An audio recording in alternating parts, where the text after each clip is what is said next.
you can see before one and the after one. So in this video I'm going to show you how you can create shadow effect like this in just one step. So watch the video till the end. Let's start. For this editing we need Snapseed app. Okay, after opening Snapseed app you will see this interface. Now click on open to add your picture. Okay, so this is the picture I have selected. Now click on tools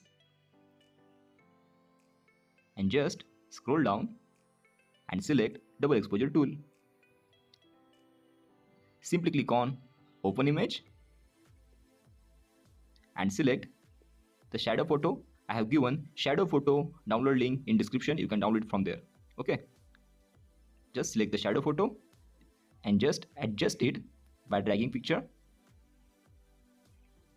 After adjusting the picture, just click on style and just select subtract style. Okay, next click on opacity level. From here we can adjust opacity, how much deep we want that shadow. Okay, so it looks perfect this level, and simply click on apply. You can see the before one and the after one. It looks so realistic. Okay, and to save the picture, click on download symbol and click on export.